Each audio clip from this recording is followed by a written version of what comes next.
The truth coming out of the well, Jean Leon Gerome 1896களில் வரைந்த ஒரு அழகான ஓவியத்தை பற்றிய கதையை தான் நான் இப்போ உங்களுக்கு சொல்ல போகிறேன். அதாவது ஒரு பெண் நிர்வாணமாக ஒரு கிணற்றுலேருந்து வெளியே வரா. அந்த பெண் வேறு யாரும் இல்லை, உண்மை எனக்கூடிய பெண். என்ன நடந்ததுன்றது தான் அந்த கதை சொல்கிறது. ஒரு சமயம் உண்மையும் பொய்யும் எதாச்சியாக ஒரு இடத்துல சந்திச்சுக்கிறாங்க. அப்போது பொய் சொல்கிறாங்க உண்மைகிட்ட, இங்கே பாருங்கள் வானம் எவ்வளோ அழகாக இருக்குது இல்லை அப்படின்னு சொல்கிறாங்க. அதை உடனே உண்மை நம்பலை. அவங்களும் வானத்தை பார்த்துட்டு, இன்றைக்கு வானம் ரொம்பவே நல்லா தான் இருக்குது, ரொம்ப அழகாகவும் இருக்குது அப்படின்னு சொல்கிறாங்க. இப்படியே இந்த உண்மையும் பொய்யும் பேசிக்கின்னு ஒரு கிணறு பக்கம் வராங்க. அந்த கிணறு பக்கம் வந்த உடனே பொய் உண்மையிட்ட அந்த கிணற்றினுடைய தண்ணீரை காட்டி சொல்கிறாங்க, இங்கே பாருங்கள் இந்த கிணற்று தண்ணி எவ்வளோ நல்லா இருக்குது, ரொம்ப அருமையாக இருக்குல்ல சில்லுன்னு அப்படின்னு சொல்கிறாங்க. உண்மை அதை பார்க்குறாங்க. பார்த்த உடனே அவங்க நம்பலை. அவங்க அந்த நீரை பரிசோதித்த பின்னாடி, ஆமாம் அந்த தண்ணி ரொம்ப நல்லா தான் இருக்குது அப்படின்றாங்க. அப்போ நம்ம இதில் இறங்கி நீந்தலாமே அப்படின்னு பொய் சொல்கிறாங்க. சரி இறங்கி நீந்தலாம், அந்த கிணத்து தண்ணி நல்லா தான் இருக்குது அப்படின்னு சொல்லிட்டு 2 பேரும் தங்களுடைய ஆடைகளை களைஞ்சி கிணத்து ஓரமாக வச்சுட்டு அந்த கிணத்தினுடைய தண்ணீரில் நீந்திக்கிட்டு இருக்காங்க, நிர்வாணமாக நீந்திக்கிட்டு இருக்காங்க. இந்த சமயத்தில் பொய் உண்மையை பார்த்து ஒரு நிமிஷத்தில் வந்துடுறேன் அப்படின்னு சொல்லிட்டு வேக வேகமாக கிணத்துக்கு மேலே ஏறி வராங்க. இவங்கள சந்தேகமாக உண்மையை பார்க்குறாங்க.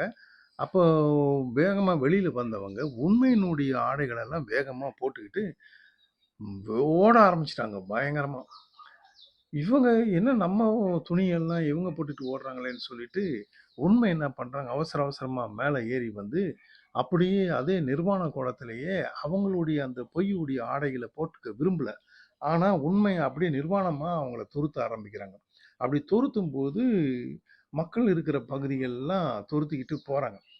அப்போ போகும்போது அங்கே இருக்கக்கூடிய மக்கள் உண்மையினுடைய நிர்வாண கோலத்தை பார்த்த உடனே ரொம்ப கூச்சப்படுறாங்க, கோவப்படுறாங்க, ஆத்திரப்படுறாங்க, திட்டுறாங்க. நீ என்ன இப்படி வந்து ஓடுற கொள்ற, அசிங்கமா இல்லை உனக்கு, போய் உன்னுடைய ஆடையெல்லாம் போட்டுக்கிட்டு வான்னு சொல்லிட்டு கணம்னு திட்டுறாங்க. உடனே இவங்க என்ன பண்ணுறாங்க, திருப்பி ஓடியாந்து பொய்யை துரத்தின்னு போனவங்க வேற வழி இல்லாமல் இவங்களுக்கு அப்போதான் இவங்களுக்கும் கூச்சம் வருது. போய் ஒரு அதே கிணத்து உள்ளே போயிட்டு பதுங்கிடுறாங்க. உண்மையினுடைய வாழ்க்கை இப்படியா அன்னைக்கு போச்சு. இப்போ இந்த கதையிலேருந்து நம்ம என்ன தெரிஞ்சுக்கிறோம்னா, பொய் என்பது உண்மையினுடைய ஆடைகளை அணிந்து கொண்டு மிக வேகமாக அது நான் சொல்வது எல்லாம் உண்மைதான் அப்படின்ற அளவுக்கு மனிதர்களை ஈஸியாக நம்ப செய்து விடுகிறது. ஆனால் உண்மை நிர்வாணமாக இருப்பதால், அது வெளிப்படை தன்மையுடன் இருப்பதால் அது பலரால் ஏற்கப்படுவதில்லை. கூச்சமாக அவர்கள் அதை பார்க்கிறார்கள், உண்மையை ஏற்றுக்கொள்ள மறுக்கிறார்கள் என்பதுதான் உண்மை.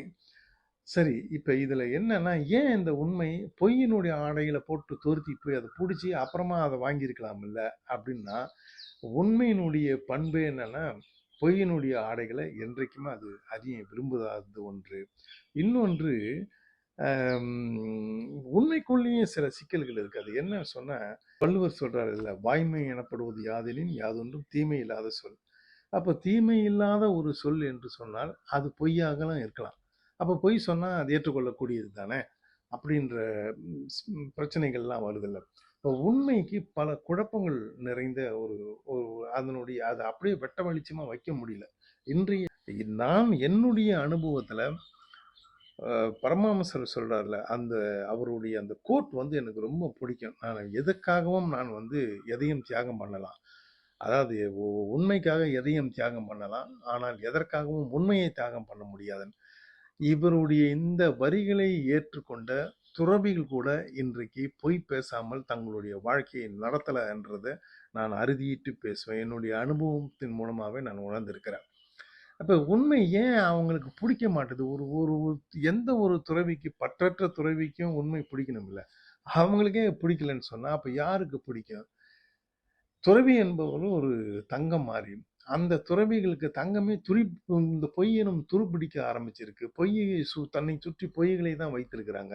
அப்படின்றப்ப இரும்புலாம் என்ன ஆக, ஏன் வந்து உண்மை போல்டா நிக்கல, என்ன காரணம்? எவ்வளவு பெரிய வலிமை அது! அந்த வலிமையான உண்மை தன்னை ஏன் இப்படி ஒரு நிர்வாணமா போயிட்டு மறைச்சிக்கணும்?